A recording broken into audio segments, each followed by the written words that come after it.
Deuxième vidéo sur les essais de Montaigne, suite de la présentation biographique de l'auteur, du contexte d'écriture de son livre et de ses influences, de son mouvement de pensée. Donc j'étais au moment où Montaigne, dans la trentaine, est lié d'amitié très proche avec la Boétie. Et la Boétie va décéder, et étant donné que Montaigne n'apprécie pas particulièrement sa carrière juridique, voilà, ce métier, les lois, tout ça, ça l'ennuie, il voit bien qu'il y a trop d'arbitraire, trop de coutumes, trop de façons de contourner les lois, trop d'inégalités, de choses de ce genre. Il va vendre sa charge en 1570. Alors je rappelle, une charge, ça s'achète à l'époque tous monnaie. C'est un peu comme de nos jours une licence. C'est-à-dire vous voulez être taxi à Paris, vous voulez ouvrir un débit de boisson, bah faut payer une licence. Voilà, la licence 4 ou la licence de taxi, ça se paye. Et bien à l'époque, une charge, ça se paye. Pour devenir juge, il suffit pas juste d'avoir fait des études et de passer un concours, il faut aussi payer une charge. Bien. Donc, il vend sa charge, il n'a même pas 40 ans, et voilà, il arrête, il se retire du monde, il se retire dans son château, à la campagne, dans les vignes, à quelques dizaines de kilomètres à l'est de Bordeaux, à la limite entre l'actuelle Gironde et la Dordogne. Et voilà, il se retire et il décide. Alors il est marié, il est marié. Euh, il décide de vivre comme un seigneur de province à la campagne. Et surtout, il décide de vivre avec ses livres. Alors, il possède pour l'époque une bibliothèque absolument gigantesque, puisqu'elle compte 1 millier de livres, ce qui est absolument phénoménal. Alors, quand on pense que de nos jours, à la moindre rentrée littéraire normale, on publie plusieurs centaines de nouveaux romans, à l'époque, vous aviez 1000 livres, c'est-à-dire à peu près un dixième d'un CDI. Vous étiez détenteur d'à peu près tout ce qui pouvait exister comme littérature en Occident. Bon, voilà. Donc il se retire dans son château et va commencer l'écriture. Lui, il vit retiré, mais à côté de ça, le monde continue de vivre un certain nombre de bouleversements dont j'ai parlé un peu dans la première vidéo. Donc je vous ai parlé d'Hernán Cortés, je vous ai parlé de Pizarro, je vous ai parlé de Cartier pour l'Amérique du Nord. Donc le continent américain du nord au sud, d'accord, du Canada jusqu'à l'actuelle Argentine, Chili, est petit à petit conquis par les puissances européennes, que ce soit l'Espagne, le Portugal qui se taille une grande part de l'Amérique du Sud, d'accord. La France essaye de mettre son grain de sel, et puis notamment la France va essayer de s'établir du côté du Brésil. Vous avez, je retrouve la date précisément, vous avez Jean de Léry qui, en 1578, va publier Histoire d'un voyage fait en la terre du Brésil. D'accord. J'ai déjà mentionné auprès de vous en cours le fait qu'on avait voulu créer une colonie de ce qu'on a appelé la France australe du côté du Brésil au milieu du XVIe siècle, une aventure qui a un petit peu foiré, si je puis dire, qui est un échec, où pendant ça a tenu quelques années, voilà, mais ils n'étaient pas assez nombreux, pas assez organisés, il y avait pas assez tout simplement d'argent à la base pour arriver à vraiment s'établir et à monter un comptoir du côté du Brésil. Mais la France a essayé de s'installer comme ça au milieu du XVIe siècle du côté du Brésil. Bon, donc ça c'est au niveau, j'ai envie de dire, géopolitique. Il se passe des choses tout le temps au niveau du continent américain. Mais en France même, durant ce XVIe siècle, Et Montaigne va être confronté à cela, mais de façon très directe. Au XVIe siècle se passent les guerres de religion. Alors, ça démarre très très très tôt au moment du début de la vie de Montaigne, puisque si je prends les dates, hein, je prends mon anti-sèche, vous avez dès 1534 ce qu'on appelle l'affaire des placards, avec le début des persécutions contre les protestants en France. Donc Montaigne a à peine 1 an quand ça commence. Voilà. Et puis, si je continue à prendre les dates, vous avez 1563, c'est ce qu'on appelle le début de l'affirmation de la contre-réforme, c'est-à-dire que l'Église catholique met en place une politique, on va dire, très active pour reprendre le pouvoir contre les protestants qui ont pris trop d'importance en Europe. Et donc là, ça va être le début des guerres de religion, d'accord? Alors des guerres de religion, il y en a plein. Elles portent des numéros, la première, la deuxième, la troisième. Mais en fait, c'est un peu tout le temps, année après année. Voilà, les guerres de religion. Alors, c'est notamment à cette époque-là qu'on va avoir pas mal d'exil des protestants qui, étant persécutés, vont fuir. Et notamment, ils vont fuir là où il y a de la place, et il y en a un certain nombre qui vont fuir vers le continent américain, des protestants. Bon, on est en 1572, quelque chose dont vous avez entendu parler, c'est le massacre de la Saint-Barthélemy. Voilà.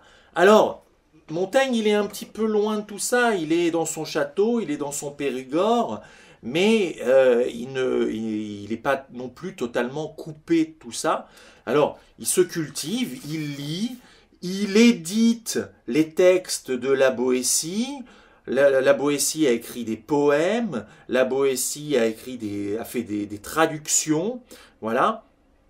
Montaigne édite également les textes de son père, parce que son père, en plus d'être un noble, d'avoir fait la guerre auprès de François Ier, d'avoir été maire de Bordeaux, il a aussi écrit. Et puis Montaigne va donc, en 1580, publier ses essais. Alors, les essais, qu'est-ce que c'est? C'est un ensemble de textes, on pourrait dire disparates, qui sont réunis, voilà, dans des livres avec des chapitres.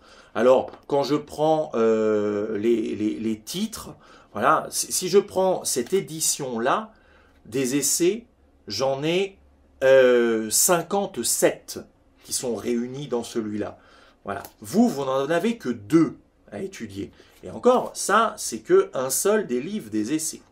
Vous avez alors la fortune se rencontre souvent au train de la raison, de l'usage de se vêtir, de l'amitié, 29 sonnets d'Étienne de la Boétie, voilà. C'est-à-dire que d'un chapitre à l'autre, vous allez passer de l'institution des enfants, donc comment est-ce qu'il faut, selon Montaigne, élever les enfants, et 2 chapitres plus loin, vous avez 29 sonnets d'Étienne de la Boétie. Voilà. Hop. Et si je prends encore après, 2 chapitres plus loin, des cannibales. Un de vos textes. Et puis, je vais encore plus loin, 6 chapitres plus loin, de l'usage de se vêtir. Et 3 chapitres plus loin, considération sur Cicéron. Et 4 chapitres plus loin, du dormir. Donc il est capable de passer de l'éducation des enfants à des remarques sur un auteur de l'Antiquité, Cicéron, à la colonisation de l'Amérique du Sud et du prétendu cannibalisme des populations autochtones, puis insérer une trentaine de poèmes d'un de ses amis pour revenir sur un chapitre historique de la bataille de Dreux, pour aller encore plus loin il va parler de Jules César, et il va étudier dans un chapitre l'onomastique, des noms, voilà, bon. Et puis le chapitre très connu, chapitre 20, que philosopher c'est apprendre à mourir, ça vous en entendrez sans doute parler en terminale. Bref, en fait, les essais, qu'est-ce que c'est? C'est une espèce de cheminement, de parcours intellectuel. On suit le parcours d'un homme, une sorte de divagation. Voilà. C'est pas du roman, c'est pas de la poésie, ce sont des pensées. Alors parfois, il y a des chapitres qui sont extrêmement courts, qui font 1 ou 2 pages, puis parfois vous en avez, comme les cannibales ou les coches, qui font plus de 500 lignes, d'accord, qui sont assez développés. Bref, c'est ça aussi l'humanisme, c'est un homme qui s'intéresse à tout, c'est-à-dire qui s'intéresse aussi bien à la religion, à la vie quotidienne, à la littérature, à la philosophie, aux arts, aux sentiments humains, avec des chapitres comme l'amitié, à la géographie, à l'histoire, à la géopolitique, à la religion, je l'ai peut-être déjà dit.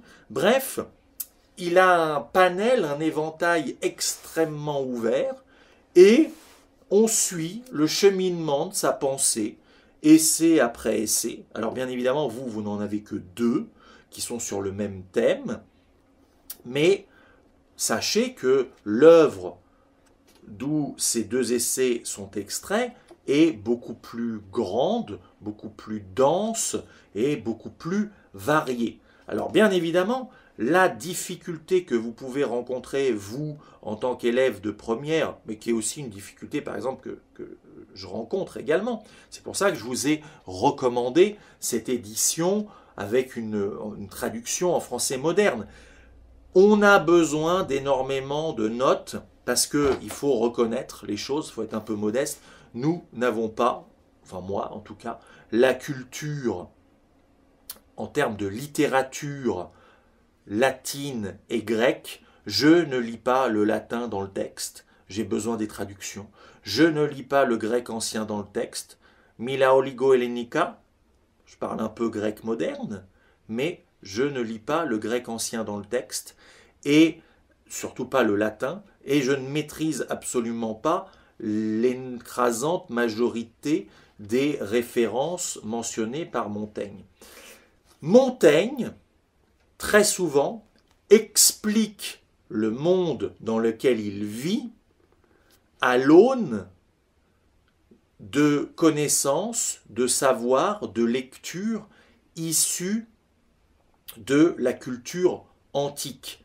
Très souvent, sa pensée fait des liaisons, voilà, il explique le monde actuel par des choses qui ont été déjà expliquées dans le passé, par des connaissances acquises, voilà, qui lui permettent de décrypter.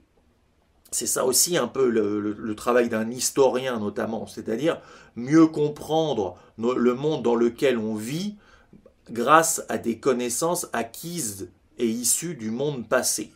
Donc, c'est pour ça que parfois on a l'impression que cette pensée de Montaigne, elle est difficile à suivre, elle fait des ellipses, parfois on a l'impression qu'elle passe du coq à l'âne, parce que dans un même texte comme les cannibales ou les coches, il va parler à la fois de l'Antiquité, et notamment de l'histoire antique ou de la littérature antique.